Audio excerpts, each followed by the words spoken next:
যে বললেন আপনি জানেন হিজবুত তৌহিদে কোনো আলেম নাই, না জেনে কথা বলা তো ঠিক না। না জেনে আপনি কথা বললেন আন্দাজি হিজবুত তৌহিদে কোনো আলেম নাই। হ্যাঁ, আমার দুই পাশে এনারা কেনা, ইনি হলেন কওমি মাদ্রাসার একজন আলেম, একেবারে মুফতি। উনি একজন আলেম, উনি একজন আলেম, এই যে মাওলানা মহিবুল্লাহ, এই যে উনি একজন প্রখ্যাত আলেম, মাদ্রাসার মুহতামিম, শিক্ষক। এই যে আমার সামনে যে মানুষগুলো আছেন, এই যে আরেকজন, এই যে মাওলানা রুহুল আমিন, কামিল পাশ, এই যে হাফেজ সাহেব, ফেনী বাড়ি, ফেনীর মানুষ তো এমনি ধর্মপ্রাণ। আমার চতুর্দিকে সব আলেম ওলামা, আর আপনারা বলেন যে আলেম নাই। এটা কি কথাবার্তা আমি বুঝলাম না। মেন ঘটনা হচ্ছে ওটা না, মেন ঘটনা হচ্ছে ওই যে হিজবুত তাওহীদে যদি কেউ আসে ওটা আলেম না, ঠিক? ওটা কে? ওদের ভাষায় ওটাও গার্মেন্টস এর কর্মী, আল্লাহ জাল্লাহ এগুলা। আর এই মোল্লাদের কাছে যারা যাবে ওরা সব।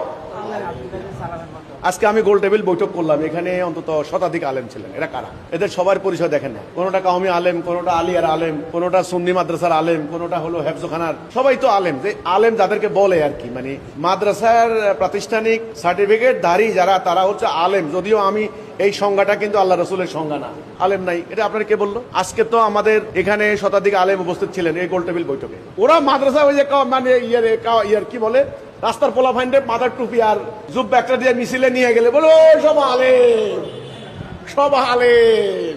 এই ধরনের ভাওতাবাজি বন্ধ করা দরকার। আমি কোনো রাজনীতি করতে আসি নেই, আমাকে বিজ্ঞাপন দিতে হবে, ঠিক আছে?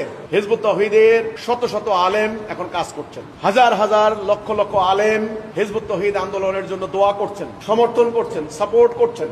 এই উগ্রবাদী, এই ধর্ম ব্যবসায়ী, এই মব সৃষ্টিকারী, এই আলেম নামধারী, এই জালেমদের কারণে এরা এখন প্রকাশ্যের সামনে আসতে ভয় পাচ্ছেন। সময় কিন্তু বেশি নাই।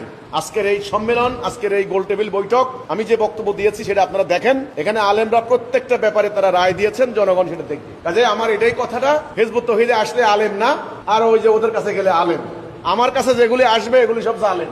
এই ধরনের মনোভাব এই এদের, এই হিংসুক যারা এদের। আমি আপনার এই কথাটা নিতে পারলাম না, এটা ঠিক নয়। আজকের মিটিংয়ে অন্তত শতাধিক আলেম উপস্থিত ছিলেন।